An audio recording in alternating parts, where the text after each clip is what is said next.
Welcome to Current Conversations, where we dive into inspiring stories and insights from those that are creating meaningful change in conservation and beyond. I am Chris Keefer, and this is Mark Fellwock.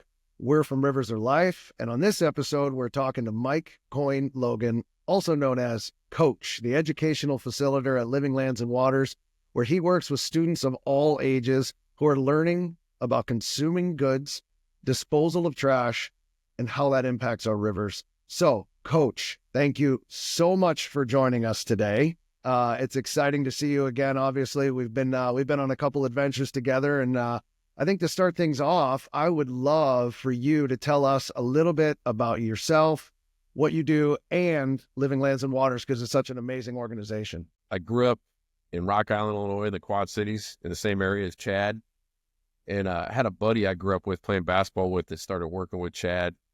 And I started volunteering with him and got to know what the organization was doing. This around 2005. Love what he's doing. Love this sense. One of the cool things about, I think, Chad and why people gravitate to him is just his sense of humor and making hard work fun and not taking it. He takes it seriously, but not to the point where it's like, not bathed in self-righteousness, hey, let's just go do this. And it's hard work, but let's try to make the most of it and try to make it fun. And for those that are listening, Chad is the founder of Living Lands and Waters, right? So just to kind of clarify for everybody, that's who Chad is. Yeah. Well, So Chad, the founder. So I had a buddy, I started volunteering with him, doing different events. And then in 2007, I had been teaching and then kind of, got pink slipped and was doing long-term summing and just kind of getting tossed around. And then I was like, Chad, just in 2007, they asked me, hey, you want to come on the crew? And he tricked me into working for him.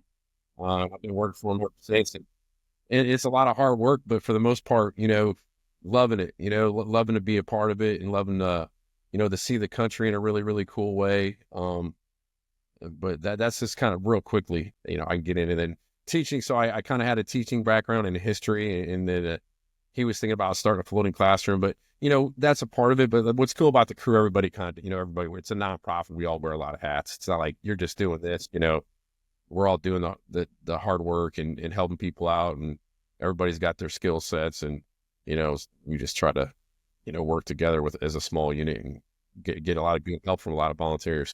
Yeah, it's an awesome organization that you guys have. Obviously, one of the first things that we worked on with you all was the film study aboard, where we highlighted the students that you guys bring out during the spring break time frame.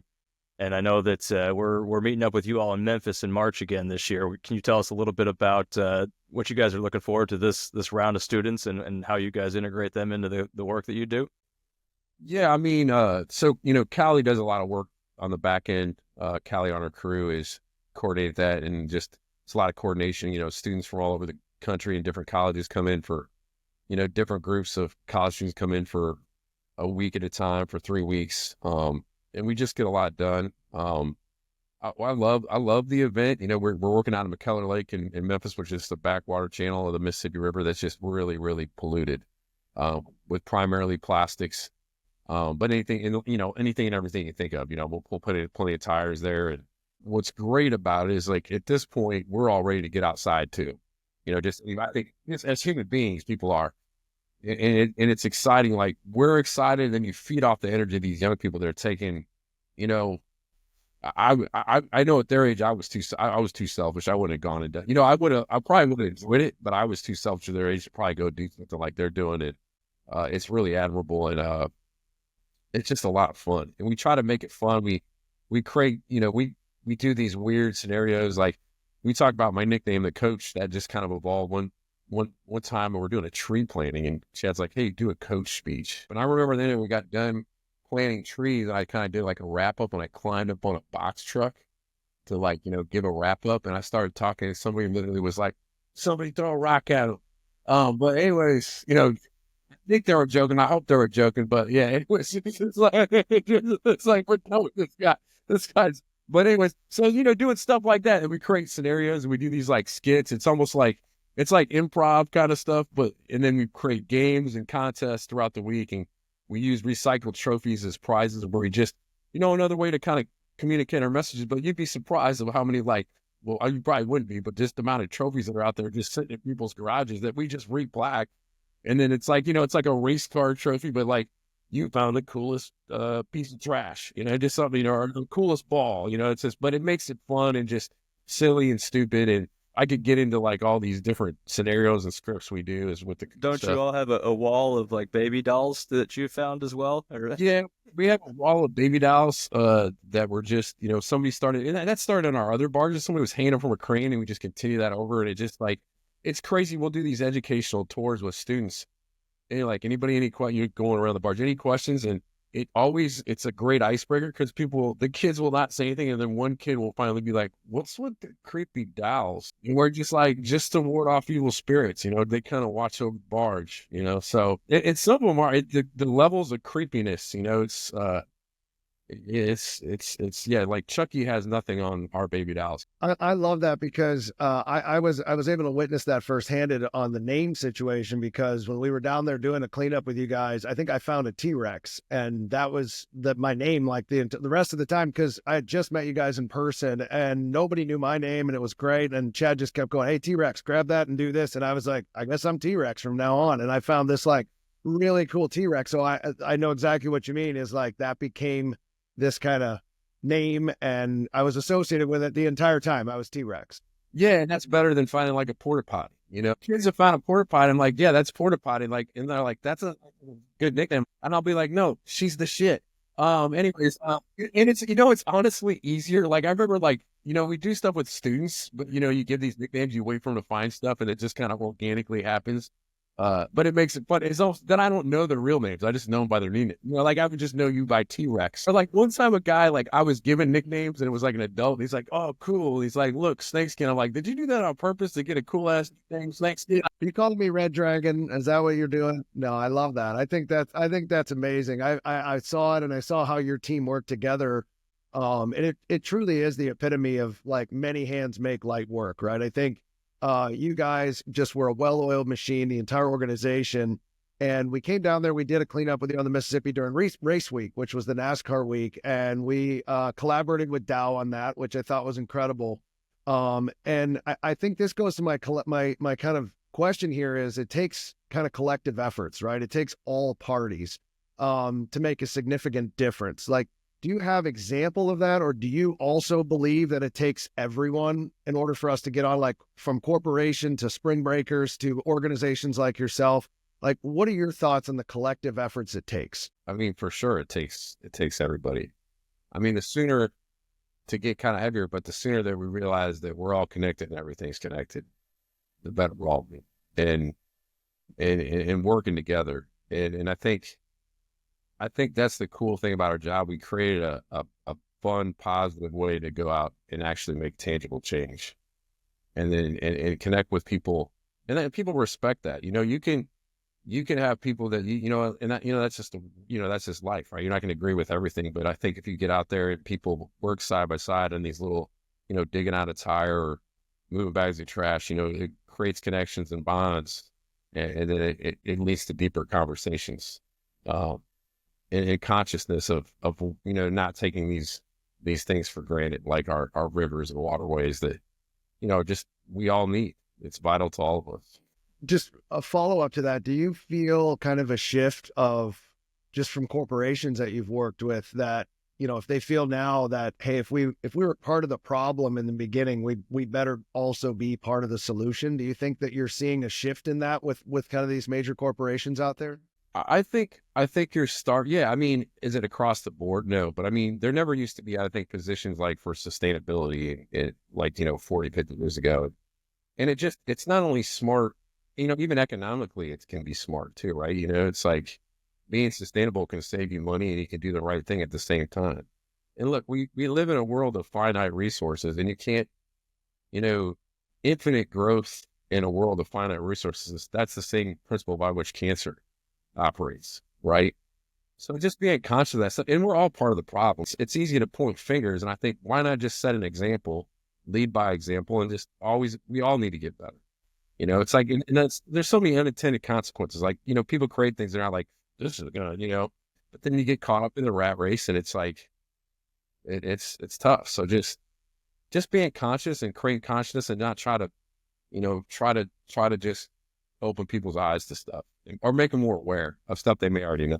Yeah. So I know, Mike, well, we, as Chris mentioned, we did a cleanup with you all outside of St. Louis. We're catching up with you all in Memphis here. I know we do a lot of work with the students at LSU. I know this past year you were in Pittsburgh cleaning out cars out of the river. Can you give us just a general overview of kind of the geography that you guys work in, the size and scale of it all?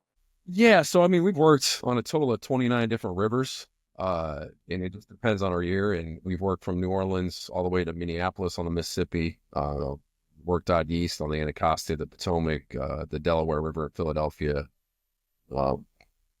as far west as the Cedar River, the Missouri, up the Missouri River a little bit. Yeah, but I'm not going to mention it. I don't even know if I can name all 29 rivers. The Tennessee, we're working on a lot of the Ohio. We spend a lot of time on from top to bottom. I mean, that's pretty dirty. Pittsburgh is my hometown, so I got a connection to those three rivers, right? The Monongahela, the Allegheny, but the Monongahela is the one that everyone goes, the what? It's the Mon if you're from Pittsburgh. Yeah, it's the Mon. It's the easy one to forget, but Pittsburgh's awesome, and it's. We went up there to scout last winter, me and Dan on our crew. We're like, man, it's pretty. I mean, there's stuff, but it's not as bad up that far up. There's still a lot of stuff. And we know other partners up there with organizations that we didn't want to come in there and step on their toes. We have, equipment that others don't, like our excavator. And we're like, let's just bring that, because we can detach. We've got 5 barges, 2 of them are classrooms and one we live on. But this just, take our little tug and then we keep our operations going down there because there's no need to bring all our stuff up there. And they work with a police dive team out of Cincinnati. Really, another collaboration, we need them to dive, to mark the cars, check if they're not, check if they're stolen, check if they're, maybe possibly connected to a cold case. And that was awesome. Callie was the head of that. Callie just being her badass self and love it. Yeah. She doesn't, she just love Callie. No, she's like, she's a total tomboy. Just not afraid to get dirty and just cool as hell. And her and Derek, her boyfriend on the crew, and another guy, Evan, who helps us out, works with another organization and just, partnering with people. And we had a sponsor that, kind of brought us up there and made that possible. So, doing good work. And those are cool because it's great for us because that gets attention, No, definitely pulling a car out is going to get attention. So, and it was over 50. I think it was over 50 cars we pulled out up there. That's incredible. Yeah. Wow, that's insane. 50 cars out of there. What are you doing in Pittsburgh? You're dumping cars out. That's how they would say it. It's like a flood. You're talking about years. I don't know if there was somebody told me that there was a flood that came through, flooded a lot of cars out of the parking lot, or, over the years, just dumping stolen cars, or, a million different scenarios. So. Yeah. You never know with those Yinzers. That's awesome. I'll tell you what, I went to Pittsburgh and I was like, when we scouted, I was like, man, I don't know how, I was getting nervous. I'm like, some of these streets, I'm like, with these 30-foot trailers, I'm like, I don't know how close we can get to the city. Like, you don't want to get stuck. I mean, just even with the car, you could probably, Chris, this, or T-Rex. It's single lane, and there's so many bridges. You've never seen that many bridges in a city, just because everything is on with the 3 rivers, right? So it's literally bridge after bridge. The last thing you want in Pittsburgh is a bridge to go out because traffic is jammed because it's only single lane for miles. So yeah, it's an incredible city, and they have just a lot of stuff going on there. Circling back to what we were talking about earlier you said a little something I thought was interesting, which is I'm the same way. I look at it as I was too selfish at that young age to think through it. And now I see my daughter, Kylie's getting ready to go to college. She's leaving next year. She's, excited to take the next journey of this. And I think seeing this next generation really care is really fun to see. Do you find that? I mean, obviously you work with these kids, but you see this next generation. How do you keep them engaged? Is it just experiences like this? Is it education? Like, how do you keep them engaged? Because they seem to be hyper engaged in comparison to maybe other generations, at least from what I see. And I know my daughter cares so much more than I did at that age.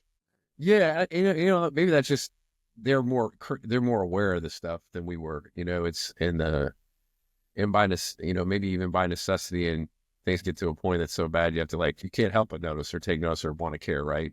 And then with this group, these kids are already pretty motivated. I mean, they're taking their spring break to come out and help us pick up trash. I'm a firm believer, everybody wants to do, maybe I'm naive, but I really think people want to do good things deep down inside, and it just feels good to do it. And we want to find, I mean, it's like to have a deeper purpose than just making money and just, and that's, we all need to, but I was saying when you're driven by a bigger purpose, that there's something to be said about that. And these kids are, I mean, it's like you talk about how do we inspire them? I mean, first of all, they inspire me. So it's kind of like they inspire the crew. We feed off their energy, vice versa. And just try to make it fun. I mean, we're just with games and it just feels good. I mean, it's more about getting physical. Like we're not meant to sit around all day. We're meant to do stuff, and that feels good. It's tangible. You see your results. They can see they're making a difference when you fill up a bar. It's like, this is no BS. Like, it's not like, cool, photo op, we got 3 bags of trash. And that's great. It's good to encourage that. But I'm saying this is we make an impact. I remember getting there in Memphis and people were like, some guys were like, they've been trying to pull trash out there for years, like kind of doubting. And I'm like, we don't play around. I mean, we're like, like we come to get it. We're not coming here we're trying to actually make an impact. And and not just, come there and say, oh, we got 3 bags. We want to stay on it. And it takes a lot, and that's where the education comes in too. It's like, it's not just doing the work with them, but then these kids are now champions. Their potential, I sincerely mean, they're potential leaders. They can share this information, go on and fight in the little battles. All the little battles matter. And Chad's so good about this. when people ask Chad, like, was it just you against the river? It's like, no, it's me against that pop bottle. It's like being in the present. Like, what's the next problem in front of you? Right? Like me against that tire, me against that pop. And that's the inspiration with Chad. It's like the courage to say, like, I'm just going to go for it. And it's so, we're inspiring. And then we're all just trying to keep up with the guy that has a million ideas and also tries to follow through on all of them. Well, yeah, I think one of the coolest quotes that still stands out to me is from the study abroad, and it's a quote from Chad that said, everyone says you need to change the world, and his comment is, rivers were my world. So that's, obviously the environment that you all are working in.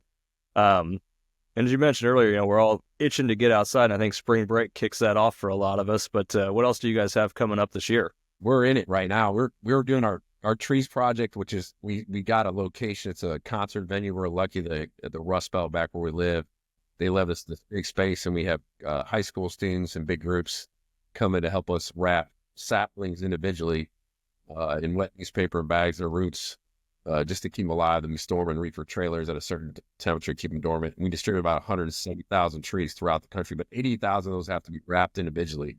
So just another way to engage the community. We're doing a lot of educational outreach.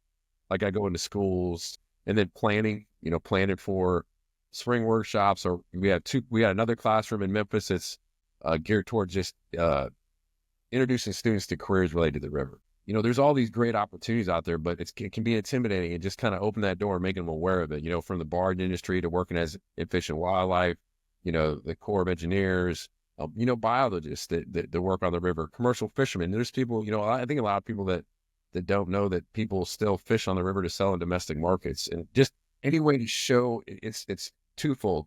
This is a living, important ecosystem, a working river, and it's so valuable. And any way you can show people the value of it and also create opportunities for kids. And then our other classrooms is geared towards the conservation side. I mean, the one is we talk about it, but it's more about careers. The other classroom we have is, this hands-on stuff. And you talk about, we do hands-on river-related education and talk about watersheds, water, we test the water for levels. But when you do the cleanup, and I think kids hear the plastic, like reduce your plastic, be conscious where you put stuff, recycle, blah, blah. They hear that a lot, and they kind of can be like, okay, here's another one person giving this message. But when you come on a barge full of trash. Yeah. It's a different setting. And you see, and it's like, oh, and then you go out, then we do a cleanup with them, and then we have that post discussion. Just, you can see it in their eyes, that it's like the combination of action with education is powerful. I love that. I also love the career thing, as far as, reaching the young generation, because again, I think when I was younger, right, I was a hockey player, I was into sports. I thought that was my career, right? I was like, well, I'm going to play in the NHL. Like, I had no idea. As an example, because I loved hockey, I thought the only way to do it was to be player. I didn't realize that there was marketing and sales and people behind the scenes. And agents and, representatives. I didn't realize that as a young kid, right? And so for you guys to come in and say, if you have a passion for this, there are things you can do in this space that are related that still give you that passion, that allow you to kind of flourish in what you love, but also allow you to have a career. And I think that's incredible that you're delivering that message to the young generation, because I think the young people now today, they've got to try everything twice. I encourage my daughter all the time. I'm like, try it again, and then keep moving, right? And I think there's too much pressure set on, I need to go to college, find my career at the age of 20, and then it's like, at 36 years old, I was like, what should I do? Like, literally, I think like you have time to do this. So you guys setting that up at an early age, at least it starts to steer them and go, I didn't realize that I could be a biologist. I didn't realize that I could be a chemist that could fix the problem from the very beginning, right? Like, all these little things come together. So I applaud that. I think that's an amazing accomplishment to keep doing that. No, I appreciate it. Yeah. And that's again, a Chad vision, and it's kind of more of a thank you to a lot of these people that support us in the marine industry too. And that's cool. We have those connections. It's not like we can connect, and there's a shortage of those kind of people like that work on barges and you can get up in the wheelhouse. You can make six figures, or you can work on the logistic end, like you said, or, marketing, eventually, or people that load grain in barges that help feed the world, the United States. So, working as fish and wildlife, or why conservation officers are important, My brother-in-law is an environmental geologist, and he went to school at a little school in southern Indiana on the Ohio River. But the whole time he's like, Hanover College? Where's that? It's down in Madison. It's between Louisville and Cincinnati. Yeah. But the whole time he was like, but it was never expressed to me what I can do with this degree. And here he was, the river's in his backyard, and you guys are bringing that to fruition. Which is cool. I'm sure he would have loved that type of experience with and we got a girl, Rachel, that came back, and she's great. Like, if she does anything, it's like 300%. That's the thing. Like, the people, you're not getting, it's just the people that come out and work with us too. It's like, these girls they're tough, man. They're not like, your crew is fantastic. You mentioned Callie earlier, same thing. We were out there as T-Rex was grabbing the T-Rex. She's like, grab that refrigerator and bring it over here. And it's like, okay. I was like, I got it. Like, I'm trying to lift all it. Like, she's like, let's go. Yeah, she was amazing. The whole crew was awesome. Well, I love about my job. People are like, well, who's in charge? And I'm like, it's like, depends on what we're doing. Like, who's the closest to you? Yeah. It's not like about like, I'm in charge. It's just like, this is your thing. Well, two questions before we leave, Mike. You've been generous with your time. One, this is just more of a fun question, is what is the coolest thing that you guys have found? Like, what has there been the one thing that you can remember that when you pulled it up, you went, okay, now this is interesting? I mean, obviously you've done cars, and that's cool, but is there even a car that you're like, man, one of those cars was something cool? Or is everything you pull up like, man, it's all got its own story? One of the coolest things that a volunteer found in Paducah was a Civil War mortar shell. Oh, wow. And it was crazy because the guy found it, and of course with Google, he's like, I think this is a mortar shell from the Civil War. And then it looked like a bullet, like up the size of a Nerf ball, like artillery. So, and then I had it in a milk crate, just riding around, just bouncing around. The guy calls, he had left it. He said, hey, can I come back get it? It's like, he found it. It's an antique. I'll like, come on, get it. So I give it back to the guy. But I had posted a picture on our Facebook page, like, hey, check this out. And like, or, we did through social media. They're like, hey, you need to get that checked out. It's still going to have black powder on it. It could still be live and go off. So I had to call this guy back up. Well, he was out of town at the time. He sends me a text. I'll never forget the day. It was like on a Tuesday, because like, so I called up the police. They brought their bomb expert to my apartment, and they said, it was still live. So they brought their bomb squad to my apartment complex. They evacuated the entire building. They took it away and detonated it. And they said, and the end of the text was like, how was your Monday? And I was like, and you had it bouncing around in a milk crate on a... Yeah. I tell people I'm not as dumb as I look. I'm dumber, but... Well, that would rank up there as a very interesting bomb expert. But just want to say we're super safe out there, But of course. I just segue to that. Like, we're just, now we learn, live and learn, be more careful with artillery. Be closer so with more. live munitions. That's good. As being part of one of your expeditions, safety was number one. We went through all of the stuff from the lectures to the life vest that I haven't worn since I was 4 to continuing to wear that on every boat. So I was very familiar with all of your safety, and I appreciated it. Coach, where can people find out more about Living Lands and Waters? Where can people go to check it out if they want to get involved? Yeah, go to livinglandsandwaters.org.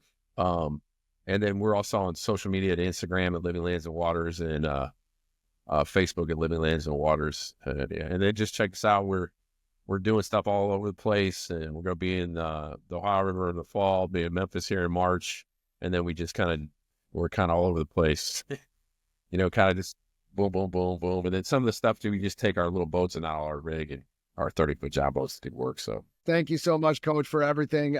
Tell everybody there we said hello. We're looking forward to getting together in the next trip. To all of you that are listening, if you enjoy the episode, take a moment, leave us a rating and review for your favorite podcast. Obviously, it helps us and grow the listeners, grow our community, and all the things. We appreciate your support and listening.